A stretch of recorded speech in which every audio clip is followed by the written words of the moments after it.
तो शुरुआत में जब ये प्रोजेक्ट लाया गया पीटीएम का, तो हुआ ऐसा था कि दिल्ली गवर्नमेंट ने एक ऑर्डर्स थे कि भाई जितने भी पेरेंट्स आएंगे उनका एक डाटा मेंटेन किया जाएगा, उनको चाय पानी की व्यवस्था की जाएगी प्रॉपर रूप में। ऐसा नहीं है कि रख के नहीं, प्रॉपर 2 या 3 आदमी वहाँ रहेंगे हर वक्त, उनको चाय ऑफर करेंगे जो भी आने जाने वालों के लिए।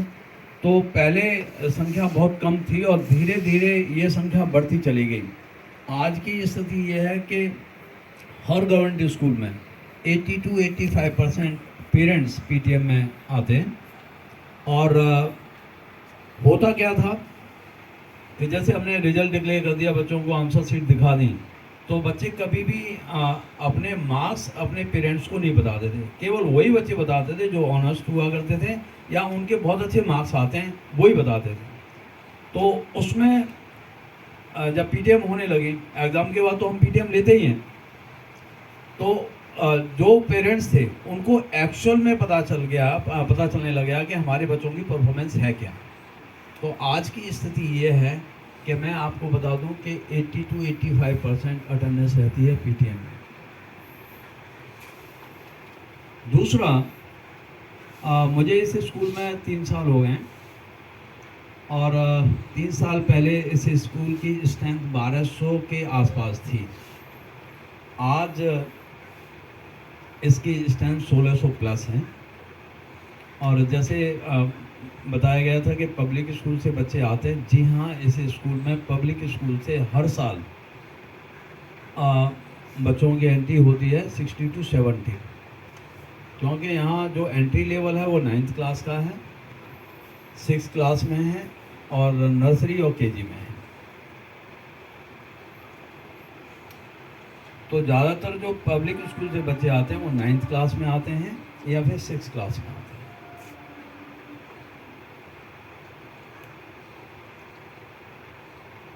तो बहुत बड़ी संख्या है पब्लिक स्कूल्स की जो यहाँ सर एक ग्राफ आया था ना बीच में, जी, मैंने देखा जब कोविड स्टार्ट हो रहा था तो पेरेंट्स कई फीस नहीं दे पा रहे थे उस समय क्या हुआ, एक रैली चली कि वो पढ़ें कहीं तो पढ़ें, जब वो गवर्नमेंट स्कूल्स में आने शुरू हुए। उसका जब तक कोविड रहा तो यहाँ उनको राशन भी मिला, वो कई चीज़ें इनिशिएटिव चलाया गवर्नमेंट की तरफ से। स्ट्रेंथ रही क्योंकि स्कूल आना नहीं था, ऑनलाइन पढ़ लिया ठीक है, नहीं तो आपको पेपर मिल रहा है, टेस्ट पेपर या फिर तो पेपर हम कहते थे उसको। और बाकी कुछ हमने रेडियो टीवी वगैरह भी चलाया उसमें इस तरह करने के लिए, इस तरह का काम चल रहा था, यानी बोर्ड भी ऐसे जा रहा था उसमें ना। अब उसके बाद क्या हुआ, जैसे कोविड जाने लगा तो फिर ये बच्चे भी वापस माइग्रेट करने लग गए। अब मैक्सिमम स्कूलों में ये रहा कि जो कोविड टाइम में पीक बना था हमारा, अभी उस समय ये लगने लग गया था कि हमारा इन्वॉल्वमेंट इतना बढ़ कैसे गया, अचानक से बहुत बढ़ गया था, सभी जगह बढ़ गया। अब वो फिर पहले भी आने लग गया, तो स्कूल तो उसमें मेंटेन कर पाए कि ठीक है जो भी उन्होंने इनिशिएटिव लिया, लेकिन मैक्सिमम नहीं कर पाए। आपके क्या स्थिति है इसमें मैं सर एक एग्जांपल दूं, थोड़ा सा पर्सनल एग्जांपल है। नहीं, एग्जांपल तो सही है, लेकिन ऐसा हो ना, एग्जांपल ऐसा होना चाहिए, पसंद की अच्छी बात है। हाँ जी, नहीं, हम जो मैं जो पिक्चर बता रहा हूँ आपको, एक किसी एक स्कूल की नहीं बता रहा हूँ, यस और मोटी मोटी पिक्चर बता रहा हूँ कि उसका इन्वॉल्वमेंट बच्चे वापस बैक टू घुस गए। सर कुछ केसेस में ऐसा हुआ, नो डाउट, क्योंकि पेरेंट्स ने ये सोचा कि प्राइवेट में फीस देकर भी क्या हो रहा है, ऑनलाइन ही तो क्लास हो रही है और यहाँ पर भी ऑनलाइन क्लास चल रही है, तो भाई गवर्नमेंट स्कूल में चला लेते हैं और जैसे ही लॉकडाउन ओवर होगा वैसे वैसे प्राइवेट में वापस चले जाएंगे बच्चे, थोड़ा पैसा जो है वो सेव हो जाएगा। इसी पर्सपेक्टिव के साथ मेरी फैमिली के 2 बच्चे, मतलब क्लोज रिलेटिव समझ लें आप, एक तो इसी स्कूल में है, तो इसी नीयत से डाला गया था उनको कि भाई जैसे ही ओवर होगा वैसे चल देंगे वापस अपनी राह पर। अपने 3 बच्चों को एक्चुअली डाला गया था, एक को तो वापस हमने फिर से प्राइवेट में डाल दिया, बट 2 बच्चे अभी भी गवर्नमेंट स्कूल्स में ही पढ़ रहे हैं और एक ने अभी लास्ट ईयर जो है वो पास आउट किया है, तो और एक जो है अभी सर के स्कूल में ही है 8th स्टैंडर्ड में।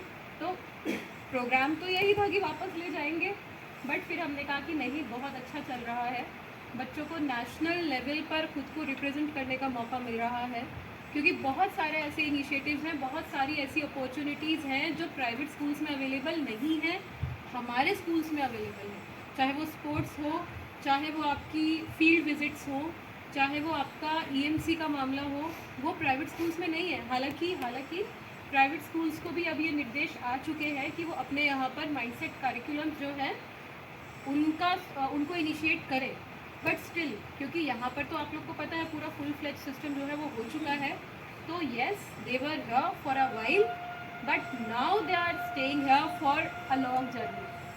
तो हुआ है सर, बैक टू पैवेलियन भी गए हैं, बैक टू प्राइवेट स्कूल्स भी गए हैं, लेकिन ऐसा भी हुआ है कि रुक गए परफॉर्मेंस देखकर और जो भी मेंटेन हुआ है स्टैंडर्ड उसको देख। और इसका सबसे बड़ा example school of specialised excellence है, जहाँ पर हमारा इंटरनेशनल बैकलॉरेट्स या आईबी जो यूके बेस्ड ऑर्गेनाइजेशन है और इंटरनेशनली क्लेम्ड ऑर्गेनाइजेशन है, जो कि बहुत सालों से असेसमेंट और एजुकेशन की फील्ड में काम कर रहे हैं, उनके साथ कोलैबोरेशन है। आईआईटी दिल्ली के साथ कोलैबोरेशन है जो स्कूल ऑफ स्पेशलाइज्ड एक्सीलेंस है। अगर बच्चे वहाँ आए हैं तो वहाँ से तो फिर वापस तो नहीं जाएंगे वो। तो जितने भी इनिशिएटिव्स हैं नो डाउट उन्होंने बहुत अट्रैक्ट किया और children are actually finding this place good, तभी स्ट्रेंथ जो है वो इंक्रीज़ हुई और मेंटेन होता चल रहा है। जी टीचिंग लर्निंग मेथड है या जो बच्चों की बुक्स है वो इंग्लिश में है कि हिंदी में भी चल रहा है? वो इंग्लिश मीडियम वहाँ पे टोटल इंग्लिश है। इस स्कूल में सर हमारे पास नहीं, एक्चुअली मैम क्या होता है कि नीचे से जो नर्सरी में तो हमारे पास में एक ही सेक्शन है, फर्स्ट क्लास से दो सेक्शन है, तो एक सेक्शन में इंग्लिश मीडियम और एक सेक्शन में हिंदी मीडियम। तो वो बच्चे डिसाइड करते हैं? नहीं, शुरुआत में तो टीचर ही डिसाइड करते हैं, तो हाँ शुरुआत में फिर 6 में आने के बाद 6 में आने के बाद में उनका लेवल पता चल जाता है। तो एक्चुअली क्या है कि एक अभी हमारी स्कीम चल रही थी मिशन बुनियाद, और मिशन बुनियाद उन बच्चों के लिए थी कि जो अप्रोप्रिएट लेवल पे नहीं थे, जैसे 6th स्टैंडर्ड के, 7th स्टैंडर्ड के, 8th के, और ये 9th तक चला। जो कोविड पीरियड में ऐसे बच्चे जो स्कूल आए ही नहीं, बुक्स उन्होंने रीड ही नहीं की, तो उनका लेवल इस लायक नहीं था कि वो अपनी बुक भी अपने स्टैंडर्ड की, अपने एज के अप्रोप्रिएट अपनी बुक भी पढ़ पाएँ। तो इस बार मिशन बुनियाद के नाम से एक मिशन बुनियाद स्टार्ट किया था, तो समर वैकेशन में हिंदी और इंग्लिश के लिए, हिंदी और मैथमेटिक्स के लिए, बाद में इंग्लिश को भी उन्होंने ऐड कर लिया था, तो हिंदी पढ़ पाए और मैथमेटिक्स की बेसिक ऑपरेशंस कर पाए।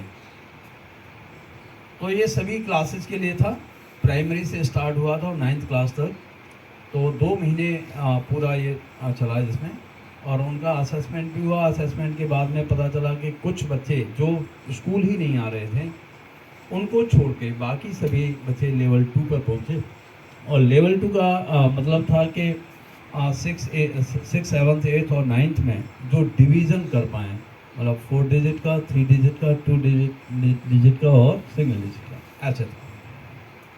ऐसे मुझे क्लियर नहीं हुआ ना, जैसे केजी में बच्चा आया हाँ। तो सेम पढ़ना है, लेकिन फिर सेक्शन डिवाइड हो गए, हम्म। फिर डिसाइड कर लिया कि हिंदी में पढ़ेगा या इंग्लिश में पढ़ेगा, डिसाइड किया ये इसका एबिलिटी आपको लगी, तो उसके लिए टेस्ट हाँ, हाँ एक चीज़ मुझे और जाननी होता है ना, जैसा भी हम यानी कि कंप्यूटर की बात कर रहे हैं, तो मदर टंग आज जैसे हमारे पास 2 लेवल हैं, इंग्लिश में, हिंदी, क्या कल भी सस्टेन करेंगे या कल फिर ये हिंदी जा रहे होंगे? नहीं, ये तो सिस्टम बिल्कुल रहेंगे। पॉलिसी का पार्ट बन जाएगा हमारा ये पॉलिसी का पार्ट बन जाएगा कि आपकी जो अर्ली एजुकेशन होगी, ये बाल बाटी प्राइमरी में ये अभी भी है और पहले भी था, ये आज से नहीं है, ये बहुत पहले से है कि 2 सेक्शन ही रहेंगे। और ये ऐसा नहीं कि दिल्ली गवर्नमेंट के सभी स्कूल्स में सर्वोदय हैं या प्राइमरी स्कूल्स खोले हुए हैं, केवल 400 स्कूल्स हैं जहाँ सर्वोदय हैं, और सर्वोदय मीन्स जहाँ नर्सरी से क्लासेस होती हैं। लेकिन हम एक पैराडाइम शिफ्ट होने की बात कह रहे हैं, है ना? ये वो ये कहते हैं कि आप अपना मेडिकल भी हिंदी में कर रहे होंगे, तेलुगु में कर रहे होंगे। यहाँ तो कैपिटल की बात करें तो डिफरेंट स्टेट्स के ज़्यादातर माइग्रेट पर्सन्स ही हैं, तो यहाँ तो 2 सेक्शंस रहेंगे ही, तो हिंदी और जी। आज की चीज़ में हम लोग देखते हैं ना, हमारे जो ग्रामीण परिवेश है वो स्कूल कहते हैं, विद्यालय नहीं बोलते, कुछ कम ऐसा आ गया ना हमारे यहाँ। मातृभाषा में शिक्षण, तो क्या यहाँ भी वो चीज़ लागू हो रही है या सिर्फ हम ही लोग कर रहे हैं यहाँ पे? स्टार्ट हो गया है मैम। लेकिन यहाँ आपकी yes, everything is in process. NCERT ने रीस्ट्रक्चरिंग शुरू कर दी है, करिकुलम्स वहाँ पे भी डेवलप हो रहे हैं और जैसे जैसे कैस्केडिंग वे में आता चला जाएगा यहाँ पर भी इम्प्लीमेंट होता चला जाएगा मैम। जैसे एनसीएफ के बाद चेंजेस आए थे। हिंदी में पढ़ रहे थे, हाँ हाँ है ना, ठीक है, मातृभाषा में पढ़ रहे थे ना, जी जी, प्रेस किया गया इंग्लिश को, और फिर हम कह रहे हैं कि मातृभाषा में पढ़ा जाएगा, वो तो मैम होगा ही। अगर पूरे देश में इम्प्लीमेंट होगा तो है ना। दिल्ली विल अब नॉट बी अगर हम स्पेयर्ड। बच्चों पे बार बार करते रहेंगे तो बहुत अच्छी मैडम नहीं कर सकते। मैम अगर ऑब्लिगेशन आ गया तब तो करना ही पड़ेगा। वही है ना, ये ऑब्लिगेशन के रिगार्डिंग में मैं मतलब इससे थोड़ा हट के बात आपसे उससे करना चाह रहा था कि सर का बहुत बड़ा एक्सपीरियंस होगा सर कि जब से ये भारतीय में नो डिटेंशन पॉलिसी आई है अप टू 8, आपको क्या लगता है कि as a teacher is it good or is it really favour the student in terms of learning? No detention policy के बारे में ज़्यादातर आप लोगों की जो राय है वही राय हम लोगों की है कि नो डिटेंशन पॉलिसी से जहाँ 8th स्टैंडर्ड तक था तो टीचर्स ने पढ़ाना ही छोड़ दिया और बच्चों ने पढ़ना ही छोड़ दिया कि अब हमें एक असेसमेंट की बात थी कि भाई चाहे बच्चे ने मैंने असेसमेंट दिया या नहीं दिया, घर से बुला के लाके उसको असेस कराना था, असेसमेंट लेना था, तो बच्चे ये समझ गए कि भाई तू जब स्कूल जाए तो न जाए तो तूने एक बार एडमिशन ले लिया तो तुझे पास होना ही है। हम इसमें ये चाहते हैं कि जैसे हमारा SCRT भी कहीं ना कहीं आप लोग अपनी सजेशन वगैरह तो वहाँ पर भेजते हैं, SRT वगैरह ये जानी चाहिए। अब तो ये इस साल से 23-24 में हट गया है, अब नो डिटेंशन पॉलिसी विड्रॉ कर दी। पॉलिसी नहीं है, वो क्या है, बच्चा अगर नहीं कर पा रहा तो आप उसको रेमेडियल क्लासेस दो। मैम फिर इसीलिए रेमेडियल याद आया क्लासेस के बाद इसीलिए टीचर क्या कोई हाथ नहीं बोलेगा कि मैं नहीं कर रहा है। एक चीज़ है, एक मिनट, इसमें क्या था, हम में से मैक्सिमम लोगों ने RT पढ़ा नहीं, हमने सुना है, जो भी बाद में कर रहा था ना, अच्छी बात है कि जो करिकुलर नो डिटेंशन पॉलिसी का जो सबसे इम्पोर्टेंट पार्ट था वो था करिकुलर फ्लेक्सिबिलिटी देना, बच्चे को करिकुलर फ्लेक्सिबिलिटी प्रोवाइड करना। लेकिन हाँ, वो नो डिटेंशन पॉलिसी कब नो फेलिंग पॉलिसी में कन्वर्ट हो गई उसका पता ही नहीं चला। बट रोकना नहीं, डिटेंशन में रोकना नहीं, बट इसमें थोड़ा सा जो सिल्वर आगे बढ़ाइए लाइनिंग, जो एक सिल्वर लाइनिंग लेकिन दिखाई क्वालिफाई दी, कराइए। वो दिखाई दी in the form of mission Buniyaad. जब मिशन बुनियाद चलाया गया, और मिशन बुनियाद का भी आप देखें एक बहुत ही वेल प्लान्ड मॉडल था मिशन बुनियाद के बारे में। अब जब ये वाली बात छिड़ गई तो चलिए थोड़ी सी बात कर लेते हैं। वो एक वेल प्लान्ड मॉडल था। किस तरह से था? बच्चों को 2 लेवल्स में डिवाइड किया गया अकॉर्डिंग एज पर दी असेसमेंट। बाकायदा उनका असेसमेंट लिया गया कि जो बच्चे डिवीज़न कर सकते हैं प्लस जो बच्चे पैराग्राफ, सिंपल पैराग्राफ रीड कर सकते हैं वो लेवल 2 में रहे, और जो बच्चे इतना नहीं कर पा रहे थे वो लेवल 1 में रहे। दोनों की पेडागोजीज जो थी वो अलग थी, डिफरेंशियल पेडागोजी जो थी उनसे काम लिया गया। लेवल 1 की पेडागोजी अलग, लेवल 2 की पेडागोजी अलग। और क्या पेडागोजी थे? वो कमाल अप्रोच था, CAMAL, combined activities to maximise learning, CAMAL। तो कमाल अप्रोच में क्या होता है, बहुत सारी जो एक्टिविटीज़ है ना उनको कंबाइन कर दिया जाता है। ऐसा नहीं है कि आज अगर बच्चा 12 खड़ी का आप उसको रियाज करा रहे हैं तो आज आप 12 खड़ी आ ई कराते रहेंगे। नो, वो 15 मिनट के लिए, उसके बाद बच्चों को गेम खिलाया जाएगा अक्षर और वर्ण पे आधारित। फिर उसके बाद क्या होगा, टीचर आदर्श वाचन करेगा, फिर बच्चे उंगली रख के पढ़ेंगे, फिर उसके बाद लास्ट में ऐसे होगा। ऐसे करके 5 से 6 स्टेप्स थे for each and every class. और इतना ही नहीं बल्कि रोज़ क्या कराना है, रोज़, सर रोज़ का मतलब रोज़ एक ग्रुप बनाया गया था, उसमें सारे जितने भी मिशन बुनियाद टीचर्स थे उनको शामिल किया गया था। रोज़ उनके पास एक क्यू कार्ड आता था कि आज आप कौन सी स्टोरी कैसे कैसे कैसे करेंगे। बाकायदा पायलटिंग की गई और देखा गया कि ये फ़ायदेमंद है भी या नहीं, बेनिफिशियल है भी या नहीं। तो हम लोग पायलटिंग का हिस्सा रहे। और मैं तो ये कहूँगी कि जो स्कूल हम लोग ने लिया था, इनफैक्ट पर्सनल लेवल पे जो दिया गया था वहाँ पे 35 स्टूडेंट्स थे। 35 में से तकरीबन 27 to 28 रेगुलर थे। उन बच्चों में इतना चेंज आया कि वो रीडिंग करना सीख गए। तो जो बैकलॉग था, चाहे आप उसको नो डिटेंशन पॉलिसी की वजह से कह सकते हैं या फिर आप कह सकते हैं कि पेरेंट्स मोटिवेटेड नहीं थे, एन नंबर ऑफ रीजंस, उस बैकलॉग को आहिस्ता आहिस्ता रीडर्स में कन्वर्ट किया गया with the help of some sort of what I can say intervention, जो कि हमारा मिशन बुनियाद था। और इसके साथ अभी सर ने एक बात बड़ी अच्छी सी बोली कि एलिमेंट्री वाले भी हमारे साथ ही आएंगे, तो उनके लिए यहाँ पर एक बहुत ही अमेजिंग इनिशिएटिव है, वो है मॉन्टेसरी लैब। इस स्कूल में नहीं है, हमारा एक स्कूल है दारा प्रताप सिंधी स्कूल, वहाँ पर मॉन्टेसरी लैब बनाई गई है, पहली लैब दिल्ली की। और वो मॉन्टेसरी लैब जो है उसकी वजह से वहाँ पे एनरोलमेंट इंक्रीज़ हो गया छोटे बच्चों का।